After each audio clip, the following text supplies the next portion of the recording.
उत्तल दर्पण का उपयोग हजामती में करते हैं। उत्तल दर्पण का उपयोग नहीं करते हैं। क्यों नहीं करते हैं? क्योंकि उसमें प्रतिबिंब क्या बनता है? छोटा बनता है उत्तल दर्पण में, और अवतल दर्पण में प्रतिबिंब क्या बनता है? बड़ा बनता है। इसलिए उत्तल दर्पण का उपयोग हजामती में नहीं करते हैं। किस में करते हैं? साइड मिरर में करते हैं। गाड़ी के साइड मिरर में क्या चीज का उपयोग करते हैं? उत्तल दर्पण का उपयोग करते हैं। क्यों करते हैं? क्योंकि वस्तु का प्रतिबिंब क्या बनता है? छोटा बनता है। चलिए आज हम लोग उसी के बारे में पढ़ते हैं। ओके, तो आप लोगों को समझ में आएगा तो कमेंट में जरूर करके बताइएगा कि हाँ सर वीडियो बहुत अच्छा लगता है, और आप ऐसे ही आप लोगों के सपोर्ट से ही मैं आगे बढ़ूंगा। आप लोग सपोर्ट जरूर कीजिएगा कि हाँ सर आपका वीडियो अच्छा है, आप पढ़ाते रहिए, मैं सपोर्ट करूंगा। ओके, चलिए क्वेश्चन है कि गाड़ियों के हेडलाइट में कौन दर्पण का अवतल दर्पण का उपयोग क्यों करते हैं?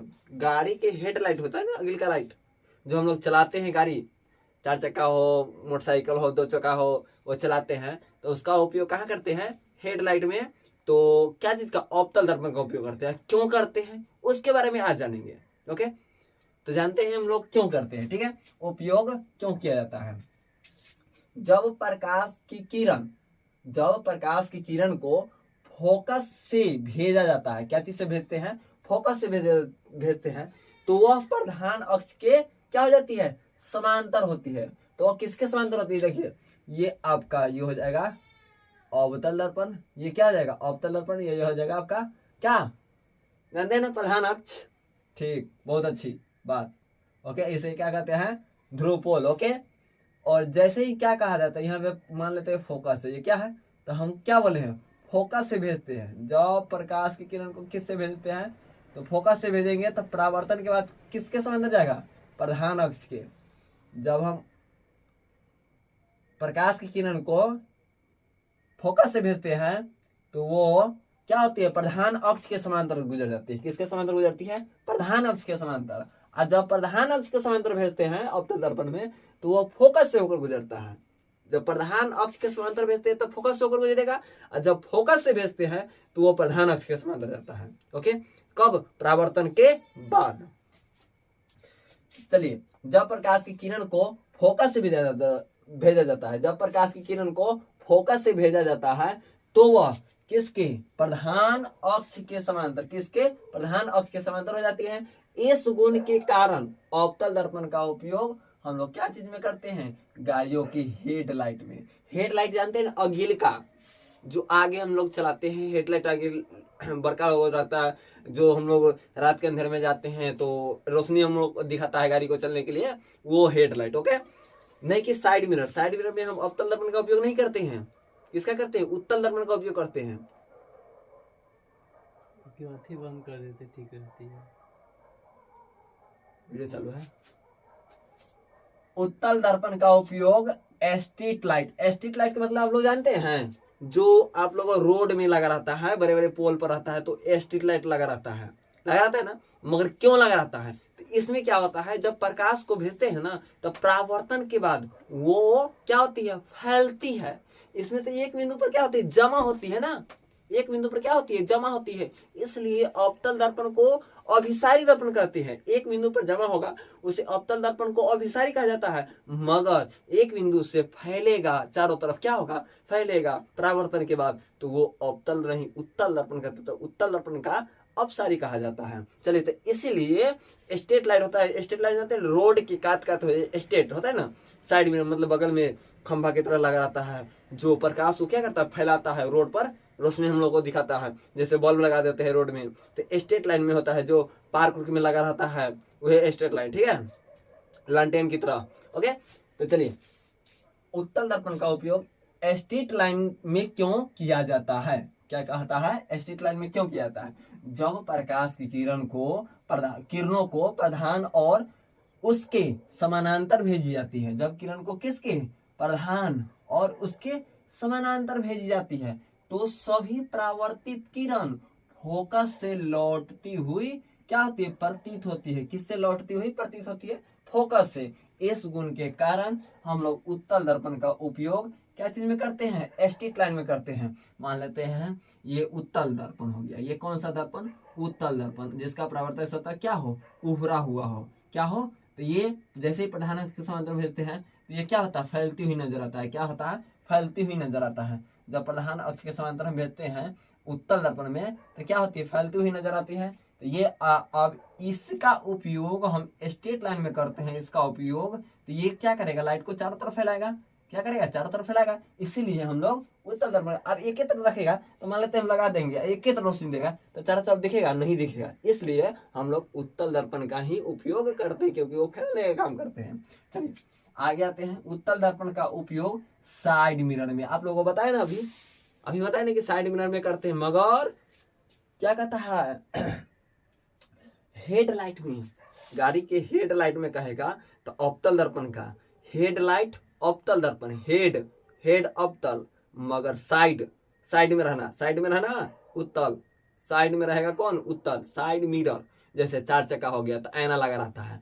4 चक्का में देखते हैं दूर की वस्तु को हम लोग देख लेते हैं। क्यों देख लेते हैं, क्योंकि उसमें प्रतिबिंब क्या बनता है, बहुत ही छोटा बनता है। उसमें प्रतिबिंब क्या बनता है, बहुत ही छोटा बनता है। ओके, चलिए आगे आते हैं। क्या कहता है, उत्तल दर्पण का उपयोग साइड मिरर के रूप में क्यों किया जाता है। उत्तल दर्पण में बना प्रतिबिंब सीधा और बहुत क्या बनता है, छोटा, और उत्तल दर्पण का दृष्टि क्षेत्र भी बहुत ही क्या होती है, व्यापक होती है। इसलिए उत्तल दर्पण का उपयोग क्या चीज में करते हैं, साइड मिरर में करते हैं। क्यों करते हैं, क्योंकि उसमें प्रतिबिंब सीधा बनता है और बहुत ही छोटा बनता है, बहुत ही छोटा बनता है। ओके, चलिए तो आप लोग समझ में, आई होप आप लोग समझ में आया होगा। तो कमेंट में जरूर करके बताइएगा कि हाँ सर समझ में। तो आप लोगों के सपोर्ट से हम आगे बढ़ते हैं और बढ़ते ही रहेंगे। तो आप लोग कमेंट में जरूर करके बताइएगा।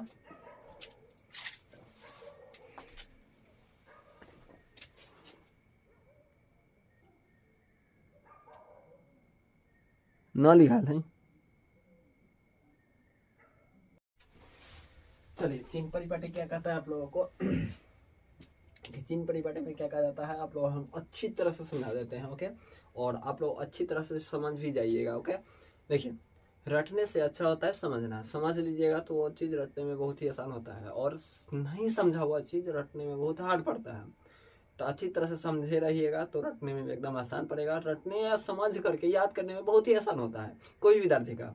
जो समझा हुआ चीज़ मतलब ज़्यादा दिन तक याद होती है, रटे हुई चीज़ ज़्यादा दिन तक याद नहीं होती है। ओके, चलिए आते हैं चिन्ह परिपाटी।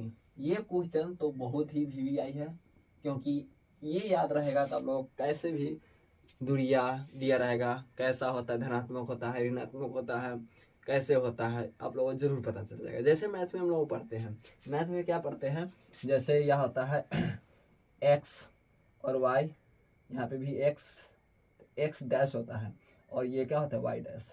तो x क्या होता है पॉजिटिव, इधर भी पॉजिटिव, और ये क्या होता है नेगेटिव, और ये क्या होता है नेगेटिव।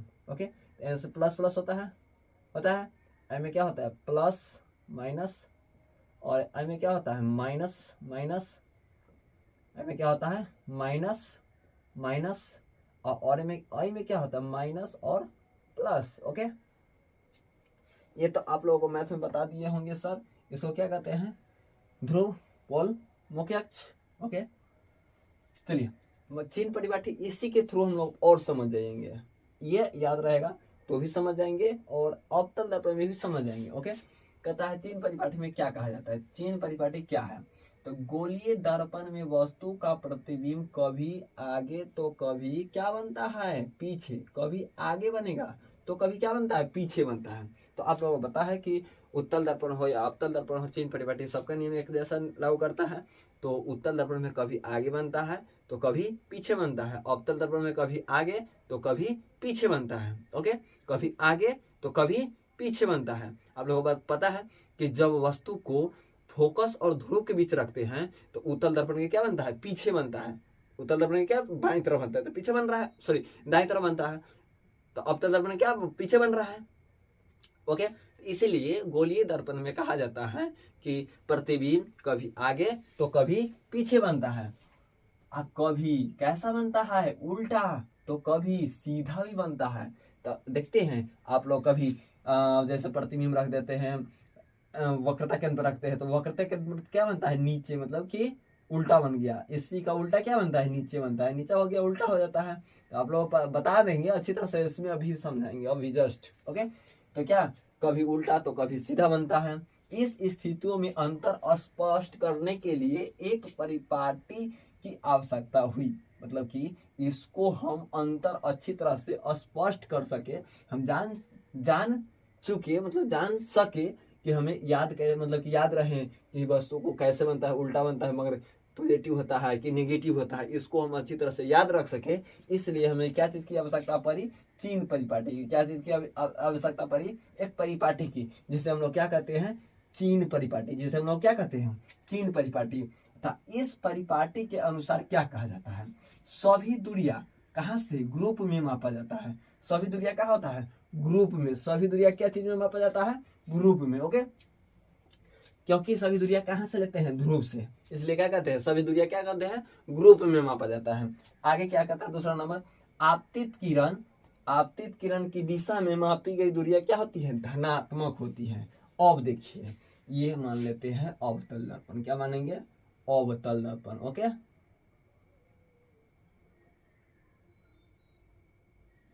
ये हो गया आपका प्रधान अक्ष या मुख्य अक्ष कह दीजिए आप, मुख्य अक्ष या प्रधान अक्ष कोई फर्क नहीं है, प्रधान अक्ष कहिए या मुख्य अक्ष।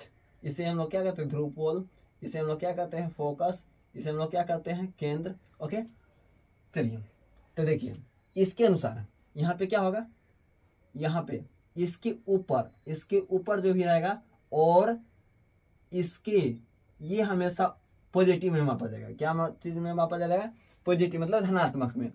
इसके बाद भी क्या रहेगा, तो पॉजिटिव में। ये प्रधान अक्ष के समांतर अम ही जाएगा, प्रधान अक्ष की दिशा में, मतलब कि आपतित किरण आएगा तो हमेशा क्या चीज दिशा में, सॉरी क्या चीज के चिन्ह में दर्शाएगा, पॉजिटिव में। मगर याद रखिएगा जरूर, अगर कह देगा जब वस्तु को सीधा ऐसे रखेंगे तो पॉजिटिव में नापेंगे। ओके, मगर उल्टा कह देगा तो क्या चीज, नेगेटिव, क्या कहेंगे, नेगेटिव। अब को हम अभी समझाए हैं, ऐसे हो गया पॉजिटिव, इसमें क्या रहता है, प्लस प्लस, इस दिशा में जो भी होगा पॉजिटिव इस दिशा में रहेगा, ऊपर भी क्या हो जाएगा, पॉजिटिव।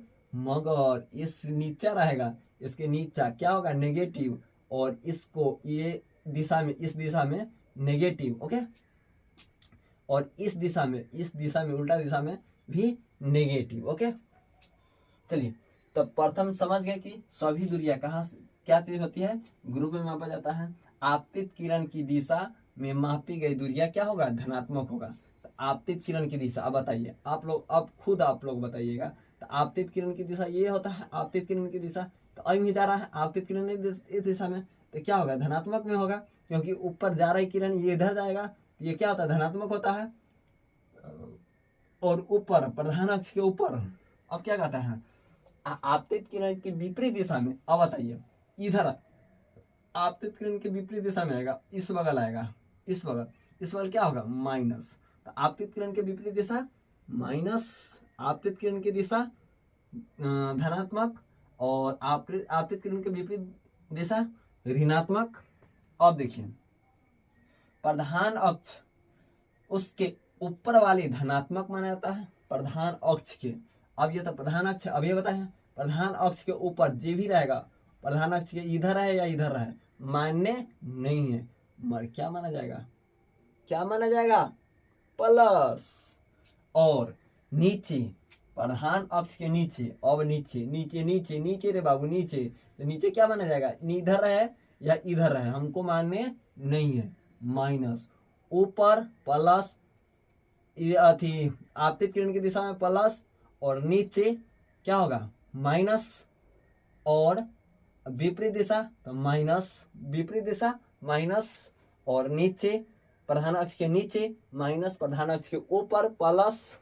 ओके, जैसे अभी बताया है ना, ये हो जाएगा प्रधान अक्ष ऊपर क्या, प्लस, ऊपर प्लस, आपतित किरण की दिशा में प्लस, आपतित किरण की दिशा में प्लस मतलब धनात्मक, आपतित किरण के विपरीत दिशा में इस दिशा में माइनस, नेगेटिव। ठीक है, और प्रधान अक्ष के नीचे क्या, माइनस। ओके, समझ गए, यही चारों कहता है, प्रधान अक्ष के नीचे धनात्मक होता है, प्रधान अक्ष के ऊपर धनात्मक होता है, सॉरी प्रधान अक्ष के नीचे ऋणात्मक होता है, प्रधान अक्ष के नीचे ऋणात्मक होता है, प्रधान अक्ष के ऊपर धनात्मक होता है। और क्या कहता है, आपतित किरण की विपरीत दिशा ऋणात्मक होती है। दूरिया क्या, इस बगल में, मतलब इस बगल में मापेंगे ना, इस बगल विपरीत दिशा में मापेंगे तो क्या होगा, ऋणात्मक। मगर मगर मगर मगर क्या कहता है, आपतित किरण की मतलब आपतित किरण की दिशा में मापेंगे, आपतित किरण इसके दिशा में, इस बगल की दिशा में, इस बगल की दूरिया को क्या कहते हैं, धनात्मक। क्या कहेंगे, धनात्मक में। ठीक है, सभी दूरियां क्या ग्रुप में मापी जाती है। ओके, आप लोगों को होप पूरे अच्छी तरह से समझ में आई होगी। और वीडियो के लास्ट तक आप लोग जरूर बने रहिएगा। आपका वीडियो खत्म हो गई, सॉरी मतलब वीडियो खत्म नहीं हुई, आगे फिर मतलब बताएंगे अगले पार्ट में कि क्या है नहीं है, कैसे वस्तु को रखते हैं। और दर्पण सूत्र A=R/2 उत्तल दर्पण में अवतल दर्पण में सब में समझाएंगे अच्छी तरह से। आप लोग समझिएगा, ये होप समझ में आएगा तो कमेंट आप जरूर बताइएगा। ओके, चलिए मिलते हैं नेक्स्ट पार्ट में।